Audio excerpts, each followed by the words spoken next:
someone remembering a childhood photo, a person arguing, a scientist looking at a brain scan. Why do you remember your first day of school, but forget where you left your keys 5 minutes ago? Why does one person stay calm under pressure, while another panics? Humans have been asking questions like this for thousands of years, and there's an entire science built to answer them. Welcome back to Psychological Frontier. I'm your host, and today we're going back to basics. What psychology actually is, where it came from, what psychologists really do, and how all of this shows up in your everyday life. The exact definition: psychology, the scientific study of mental processes and behavior. Let's start with definition. Psychology is the scientific study of mental processes and behavior. That's a short sentence, but it's doing a lot of work, so let's break it down. A mental process is anything happening inside your mind that no one else can directly see. Remembering a phone number, imagining your bedroom, translating a menu in a foreign language, or working through a problem in your head. A behavior, on the other hand, is anything you do that can be observed by someone else. Talking, biking, washing dishes, even shoveling snow. And the key word in that definition is scientific. Psychologists don't just guess why people act the way they do. They use controlled research designs, data, and evidence to reach conclusions that actually hold up. A brief history of psychology timeline graphic: 1879 to early 1900s to 1950s to today. Psychology as a formal science is younger than you might think. It's widely traced back to 1879, when Wilhelm Wundt opened the first experimental psychology laboratory in Leipzig, Germany. Before Wundt, questions about the mind belonged mostly to philosophy. Wundt's lab turned those questions into experiments. From there, psychology branched into competing schools of thought. Structuralism tried to break the mind down into its most basic elements. Functionalism, influenced by Darwin, asked instead what mental processes are for, how they help us adapt and survive. In the early 1900s, behaviorism took over, led by researchers like John B. Watson and later B.F. Skinner. They argued psychology should only study observable behavior, not the invisible mind at all, since behavior could be measured and tested.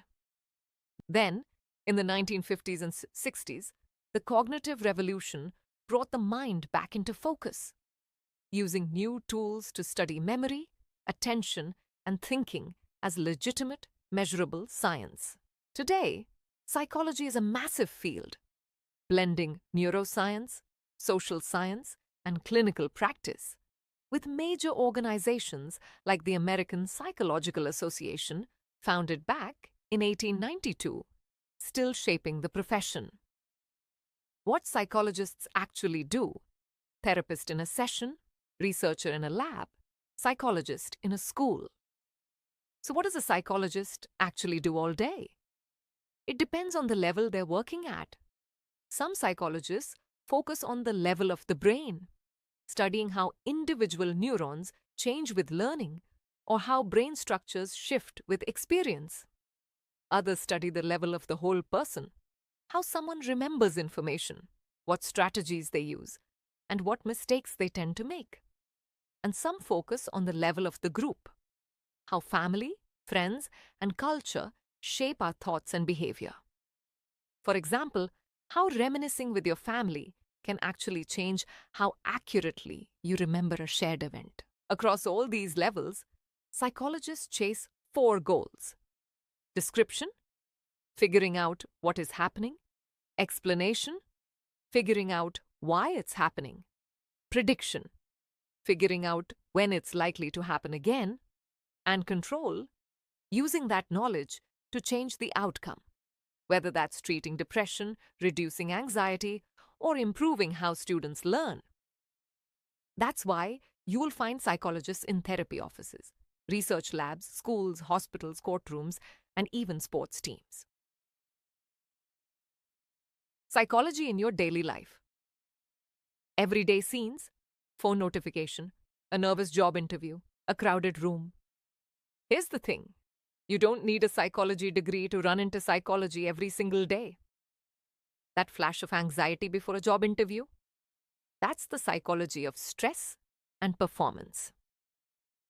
The reason a catchy jingle gets stuck in your head is the psychology of memory and repetition. Feeling pressured to agree with a group opinion, even when you privately disagree. That's social psychology at work.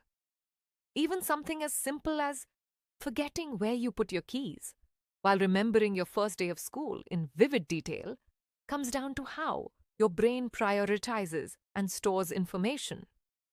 Psychology isn't locked away in a lab. It's in your relationships, your habits, your decisions, and your emotions. Every day, all the time. So next time you catch yourself asking, why did I do that? Or why did they do that?